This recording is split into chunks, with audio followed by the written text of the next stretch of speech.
Welcome to the Lead at the Top of Your Game podcast, where we equipped you to more effectively lead your seat at any employer, business, or industry in which you choose to play.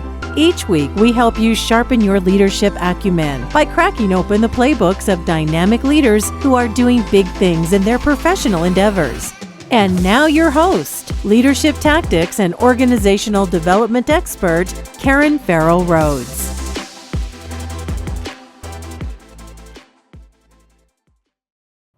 Hello, my superstars. This is Karen, and welcome to another episode of the Lead at the Top of Your Game podcast. We have such a tremendous guest on today's show. I am very honored to welcome Kevin Knieriem, who is the President and Chief Revenue Officer of Clari. And Clari is a platform that uses AI and agents to help revenue teams create, convert, and close more revenue faster. And what company doesn't need that, right? Kevin offers over 20 years of experience in driving revenue growth and building successful sales teams for leading enterprise giants and high growth startups. So welcome to the show, Kevin. Karen, thanks for having me. I'm so excited to be on with you and your audience. We're so excited to have you as well. I cannot wait to talk a little bit more about your role, because we do have a lot of corporate leaders. Many of those are in the business development and sales spaces, and or in executives that are very interested in helping to grow revenue. So I'm sure there'll be a lot of people that are fascinated about our conversation today. But before we get started, we always like to learn just a tad more about our guests. So just for as much as you feel comfortable, will you give us a sneak peek into your life outside of work? Yeah, for sure. So I'm married, father of two daughters, so 15 and 13. Both are now out of school for the summer. So they may or may not run by the office door here. We live in Park City, Utah. It's a great place. It's, year-round outdoors, mountains. Since we've moved here, it's been 6 years, become an avid skier and mountain biker and hiker and all things outdoors, which has been great. Amazing place to raise a family, great community. And, as a family, we love those outdoors. We like to travel, and each of my kids is into different things. So sports and arts and all kinds of good stuff. I bet they keep you running and keep you busy, right? They keep us running for sure. Well, it sounds fantastic. And ironically enough, I think a couple of weeks ago, I interviewed a guest that was also from Utah and just had rave praises for the quality of life there. And it sounds like you're enjoying it as well. It's been great. I was nervous. We moved from the beach to the mountains, and surprisingly, there is more to do out here than living at the beach. So really? Well, that's always a good thing, because I'm a goer. I love to go and do and experience different things. And it sounds like that's a great place to do it. It sure is. Awesome. Well, thank you for sharing that. And let's dive quite deeply into Clari, your position, your background, and then we'll talk a little bit about leadership, if that's okay with you. Perfect. But I'd love to start with you sharing with our listeners just a few top milestones in your career, and then what ultimately led you to Clari and your role. Yeah, well, look, it's been a fun journey, this career. When you look back, you go, how'd it go so fast? So look, I grew up right outside of Philadelphia in South Jersey, and went to school for food marketing, so nothing to do with technology.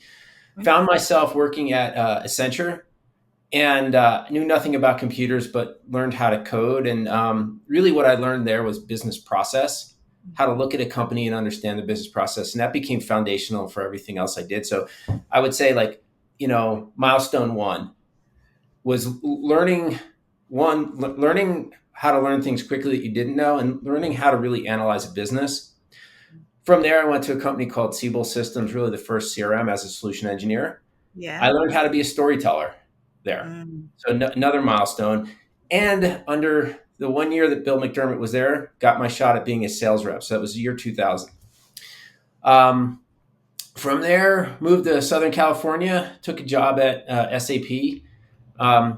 was a picked over patch that nobody wanted, and turned it into, honestly, about $44 million in revenue over the course of a few years. And that's really where I proved myself that I could sell. Was fortunate to start to take on leadership roles there, different span of control and amazing mentors, the likes of Bill McDermott, Chris McLean, Chris Ball, and others, just to drop some names of great people in my career. Yeah. From there, progressed to different and more challenging roles. But after a while, I kind of stopped learning. And this is where I went into startup world. I went to a company called datascience.com that was pre-revenue, and got to go with them from pre-revenue to acquisition pretty quickly. And that's when I found Clari. And for me, Clari was the opportunity to go on the next journey to 100 million to 200 million, and really kind of hone my skills at every stage. And so I joined at promising startups, and I'm still here through late stage growth company.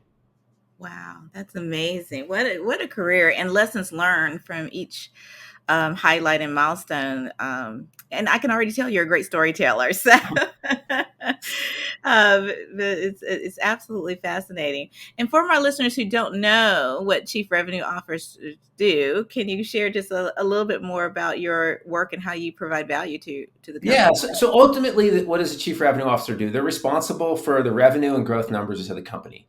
And depending on the company, the role can be just focus on the sales machine, or it can be broader, right? It could include customer success, it could include marketing. And in my career, I think I've been in these kind of roles now for over 8 years. I've had the full go-to-market, I've had parts of the go-to-market, and it spans based on what the company needs at that moment in time. Right. And how does your role integrate? I'll ask you this. Yeah. What are the types of areas of the company and roles is your type of role integrate with more closely? Like, who are your cross-functional partners within Clarity? I assume sales, but I don't make that assumption. But who do you most interact with? In this journey, look, what are we trying to do? We're really transforming the art of selling into the science of selling through our platform, right? And we're giving companies full visibility into their continuous customer journey, from building pipeline to converting it, to closing it, to renewing it. And so along that journey, that takes all departments of the company, marketing, customer success, product becomes such a huge part of it. Because in our journey, Karen, we handle some of the requirements of some of the biggest, most complicated global companies in the world. And there's no standards. And so product becomes a really important partner in solving for their complexity in such a way that it's not being built as a one-off, but you're really solving for, overall market problems. And so I'd say product honestly becomes a huge part of this partnership. Amazing. And can you share with our listeners a little bit more about Clarity and what the platform actually does? Yeah. And so think about all the things that selling teams and go-to-market teams need to do to drive revenue and bring it in, renew it, expand it, no matter what your business is. And so at Clari, what are we? We are a revenue platform. And really what we're trying to do first is bring together all of the signal and activity that is happening around that sales team's engagement with their territory, with their prospects, with their customers. And not just the sales team, but everybody in your company is touching them. So at the heart of Clari, we are a time series revenue database that is collecting all of this signal in real time. If it's the CRM, email, calendar, LinkedIn, the top of funnel systems, the call recording systems, the customer success platforms, billing data that might be in a Snowflake or somewhere else. And we bring it together and we snapshot it. That snapshotting basically creates for us what I call revenue context. That is basically who did what when that led to what outcome. So you now have this baseline. And when you have this baseline, you can start to compare what's happening now to what's happened in the past to know what good looks like, help you see around corners, and then actually predict the future. And so on top of this revenue database platform that provides revenue context, we've rolled out all these workflows that allow go-to-market teams to run repeatable process. So in our world, think about the forecast process and rolling up a good forecast. The rep manager one-on-ones, how a rep manages their territory and giving them visibility into, hey, here's where you have weakness in this opportunity. Here's where you have opportunity. Here's accounts you haven't touched that you probably should. And so we really become this platform for the CRO to orchestrate their revenue cadences, know that they're being followed, and actually get signal, are we going to meet, beat, or miss our revenue targets?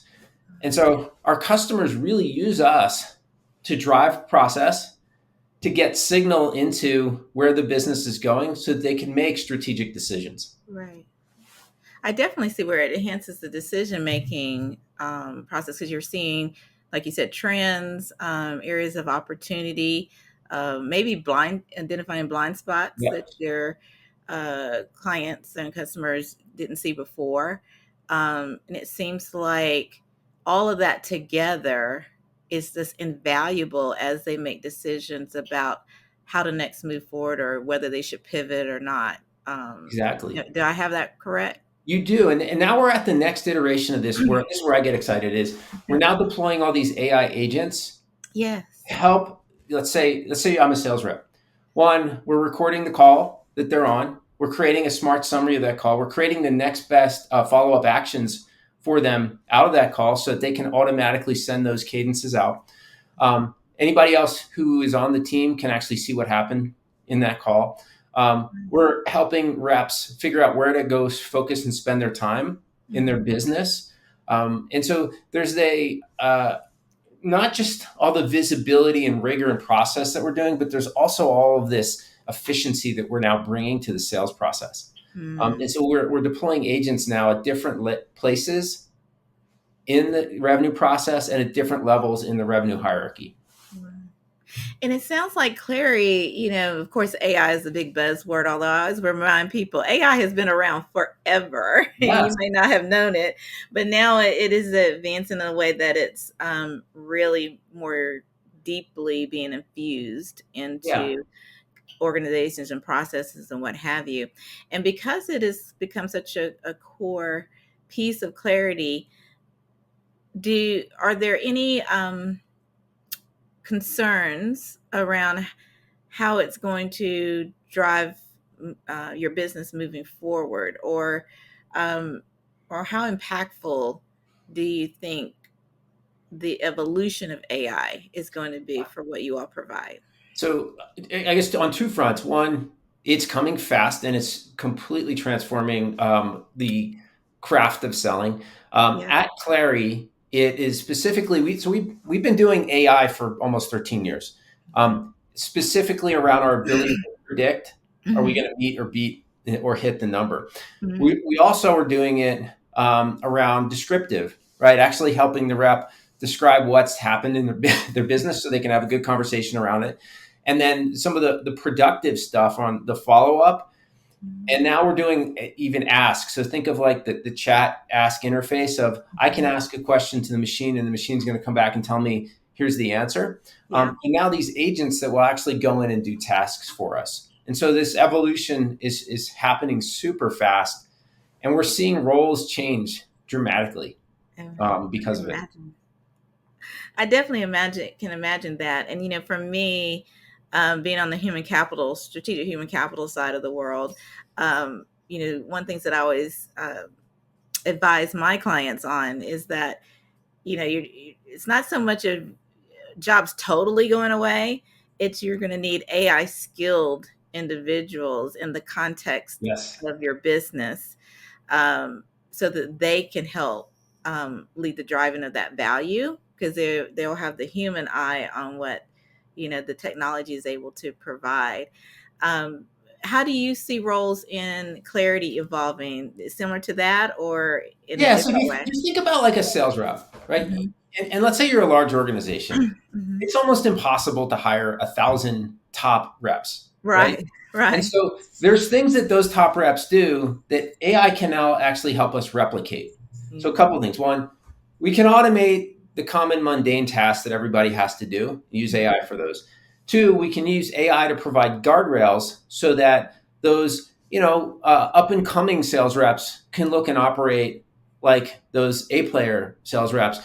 And three, what we're really trying to do is free those reps up to use their special skills. Maybe it's relationship building, maybe it's strategic thinking, maybe it's business case, acumen, being a good consultant, to free them up to really let those things shine through. And so, in our world, we're using AI all across the front lines with our reps. For our managers, we're deploying it so that they can be better coaches and help free their reps up to be more productive and honestly manage more reps than they would have in the past. Our solution engineers are being more productive by deploying AI to help them understand fit, a solution fit for our customers. And it's showing up across the full go-to-market. Our marketing teams are using it to create content. Our reps are using it to do research on customers, right, and to get really good questions ready to go. And so it's showing up in every role in every department. Love that. Love that. I definitely want to make sure we fit in, Kevin, the fantastic research that Clari Labs and Census Wide, recently released. Yeah. And I don't want to steal your thunder because I probably can't set it up in the right kind of context, but it was fascinating. Would you mind sharing with our listeners what came out of that research?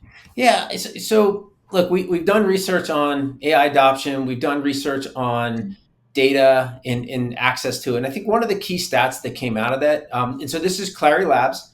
What we did is we went out and surveyed AI adoption, including one of the, I think, key stats that came out was 67% of enterprise leaders lack confidence in their revenue data. Wow. And how distrust in AI outputs is the number one blocker to AI adoption. And so why do I bring that up? If you don't trust the data, it doesn't matter what you put on top of it, because the output isn't going to be something that you're going to go, I'm going to go stake my career on this. And just think about junk it. In, junk out, right? You don't have that trust in it. Yeah. And the CRO role that we talked about is a high performant role. The average tenure is 17 to 18 months. Why? So think because about of the stress level? Yes. Well, a couple of reasons. It's a performant job, and you basically live in 3-month increments, right? That's the quarter. And so you have to perform every quarter. If you don't perform, you're out of the job. And really what is Clari helping do? It's giving that CRO visibility into what's working, what's not just in the current quarter, but in the out quarters. Do we have the pipeline we need to hit targets? If business is accelerating, well, you want to actually be able to put more reps in the field and hire faster. If business is decelerating or a certain segment is challenged, you want to be able to see actually what's happening so you can take action. Foundational to all of that is the data. Mm-hmm. Yeah, definitely. And what you all are providing at Clarity is more ways for them to trust the data better. Data becomes the foundation for running your process, understanding, is the process working or not? Where do you have opportunity? Where do you have risk? Most importantly, and how do you overcome and get around that risk? Interesting. In your role, I'm sorry, go ahead. I was going to say, Karen, what does it really do for a leader at the end of the day? It's a sales leader from running the business quarter over quarter to leading the business year over year. It helps you become more strategic. It was a very interesting stat that you gave around the tenure of chief revenue officers. I imagine in your role, part of your team is working to help track where people go too. Because if there's high turnover, but they know and appreciate and love Clari, you got to keep track of where they're going, right? For your own. We absolutely track not just the CROs, but all of our power users on where they go. It's really cool, Karen, when a CRO is switching jobs, the first call or email they send, even before they have their company email, is to us. Hey, can you get me what I had before? I'm coming in. They don't have Clari. We need you guys. Yeah, it's a pretty cool feeling to know that we're that trusted. That's fantastic. That's wonderful. And I'm just curious, how expansive is your team in particular? Yeah. So, at Clari, we kind of go to market by segment. We're really Mm. focused on enterprise and mid market, and so more complex, bigger companies. We're deployed in the U.S. As our primary business, and then we're also growing fast in EMEA out of the UK, and so we support.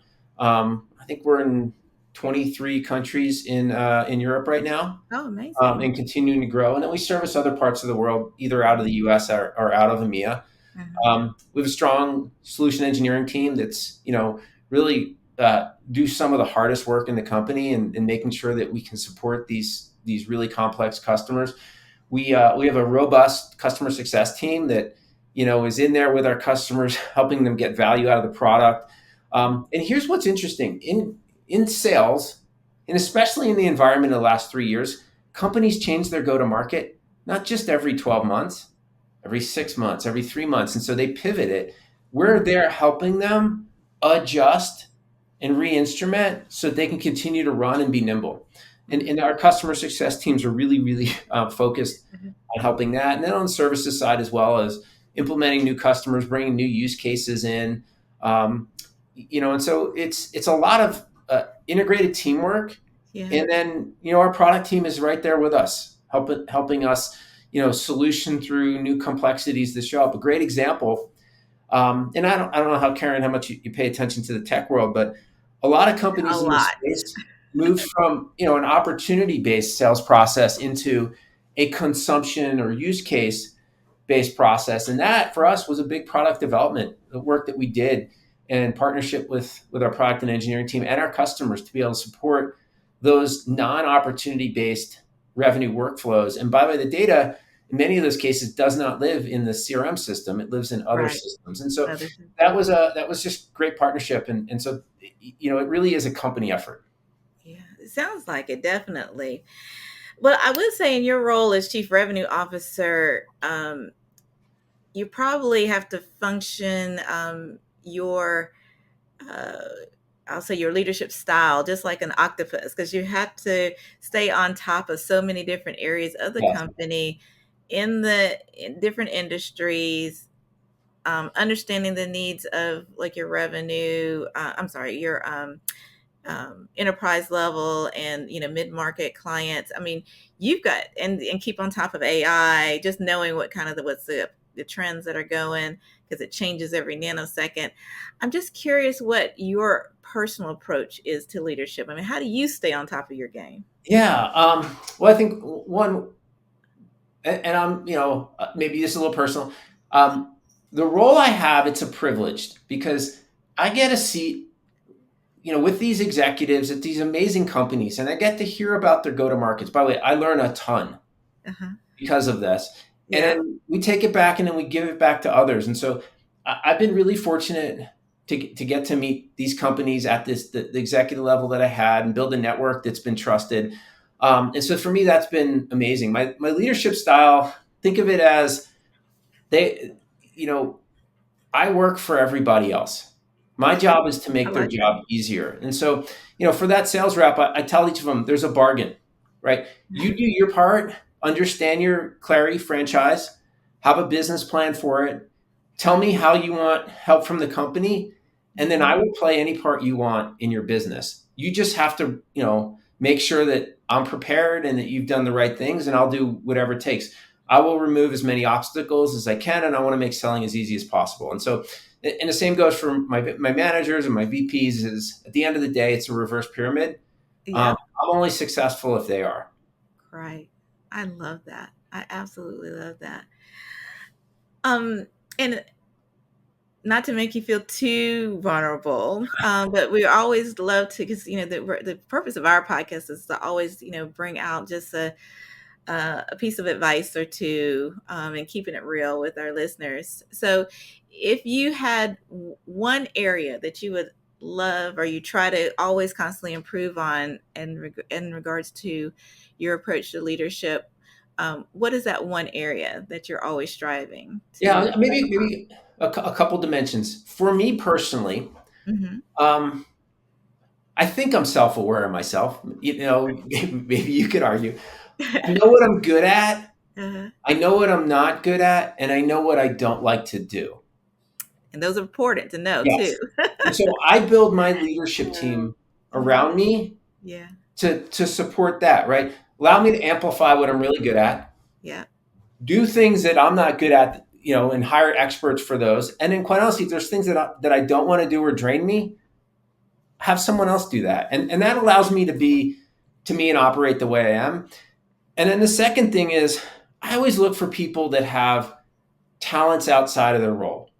Mm. And it's been really fun here to experiment with this over the years to get to see. Um, I hired a gentleman like 6.5 years ago to run our SDR team. Turned out he had skills way beyond being an SDR leader. He had a penchant for demand generation. He was also a very good strategic go-to-market thinker. Uh-huh. Could accomplish things very fast, and so just kind of let him run and one, influence those other orgs, and then take on that responsibility. And so I've got tens and 20 examples of that here. It's just so much fun to see people end up in places they never thought they would. And this person said to me, "Hey, my career goal is to become do strategy and go to market operations." They're Yeah. now a CMO. They found their way into Wow. something very different because that's actually where their talents were. Right. Yeah. When I was at Microsoft, I still remember we had a person, a leader that grew up through the ranks in finance, and but she had was multifaceted, had a lot of skill sets as well. And but then it was very easy to change job functions because Microsoft would always give you an opportunity. And I still remember having a conversation with one of the corporate VPs, and I was like, "You should give her, a shot. She has all the basic skill sets. She's really passionate about sales. I think she'd be an amazing account rep." And if it works out, great. If it doesn't, I'm sure she'll pivot and find her next best opportunity. And she ended up moving over to sales and just rose through the ranks to the executive ranks. So similar to your stories, giving people a chance to demonstrate their skill sets that they've already shown in different areas of the companies could be valuable 10 times over, right? If you just give them a shot to be able to Exactly. do it. Recognizing that talent is important. Yeah, that's a great story. Yeah. Well, Kevin, I can't believe time is running a little close, but we have a few more things to talk Okay. about before we wrap up here. First of all, we always have to ask you our signature question of the show, and for my newer listeners out there, our company did research on high performing leaders and companies, all about what did they do to best execute in a way that helped them to lead at the top of their game. And there were 7 big buckets that of actions that we identified. We call them tactics. And we always ask our guests which of the 7 really popped. All 7 are equally as important, but you use them at different times and in different ways. But Kevin was so kind to share that strategic decision making really popped for him. And it is what it sounds like. It's making great decisions yourself or leading a very good decision making process with a team in order to make significant impact. So curious minds want to know, Kevin, Yeah. why did strategic decision making really resonate with you? Yeah. At the end of the day, it's there's so many decisions we have to make every day, but it's those strategic ones that actually really matter and make an impact. And on Absolutely. strategic decisions, you might not be the one that's doing all the groundwork. You might not be the one that is even doing the synthesis of it. But at the end of the day, it's the ability to take the best work from your team, and be able to go, okay, here are the 3 options we have, and making a very good informed decision. And I think the other part about strategic decision making is you can't languish on it. You need to be able to make a decision, have the plan, execute the plan, and move forward, and then the ability to adjust that plan as you go. And, That's and right. so that one stood out for me because that's where the brain power goes. That's where the effort goes. The other decisions, the other 1,000 that come up every day, honestly, sometimes if you make 50% of them right, it's okay. That's It's true. moving them forward. The strategic ones are the important ones. That's right. You're Yeah. so right. And I always share, you always have to make those baby steps. Even if you're uncertain what's going to happen, But to your point, making the decisions and pivoting later. I always say there's nothing except murder or short of murder that you can't course correct or pivot or make better. So take that chance and you might be Exactly. surprised. The I world's like not that. gonna It just stop. it's simplified. If it anything but murder, go. We can change. We can Yeah. course correct. Well, it has been fantastic talking to you, Kevin. And, we always, of course, we're going to have all information about your extensive bio, links to where to find you and Clarity and all of that in our show notes. But I love to give airtime to our guests as well. So if our listeners are curious to learn more about you or Clarity, or to, follow the great work that you all are doing, where can they find you all? Yeah. So first, our website, www.clari.com. Great place to go. Very informative. My LinkedIn profile, Kevin Knieriem. You can get access to some of our assets from there and also learn a little bit more about me. If you want to learn about my company, hit me up on LinkedIn or go through our website and we'll have somebody follow up with you. And we'd love to see if we can help. Fantastic. Well, thanks again, Kevin, for the gift of your time today. This was absolutely tremendous. I know that it will be probably one of our top episodes because I know our profiles that listen. But thank you all for sharing. And listeners, if you're out there and your company could use Clarity, you need to definitely check them out. But thank you for your time, Awesome. Kevin. Thank you, Karen. You have a wonderful rest of your week. Appreciate the opportunity. Absolutely. And thank you too, listeners, for the gift of your time as well, because we know that you literally have millions of other podcasts you could be listening to, and we do not take your patronage lightly at all. All that we ask is that you like and subscribe on your favorite podcast platform of choice, and be sure to share the podcast, our podcast with just one friend, because by doing so, we'll all better lead at the top of our games. Thanks so much, and see you next week. And that's our show for today. Thank you for listening to the Lead at the Top of Your Game podcast, where we help you lead your seat at any employer, business, or industry in which you choose to play. You can check out the show notes, additional episodes, bonus resources, and also submit guest recommendations on our website at leadyourgamepodcast.com. You can follow me on Twitter, Facebook, Instagram, and LinkedIn by searching for the name Karen Rhodes, with Karen being spelled Karan. And if you like the show, the greatest gift you can give would be to subscribe and leave a rating on your podcast platform of choice. This podcast has been a production of Shockingly Different Leadership, a global consultancy which helps organizations execute their people, talent development, and organizational effectiveness initiatives on an on-demand project or contract basis. Huge thanks to our production and editing team for a job well done. Goodbye for now.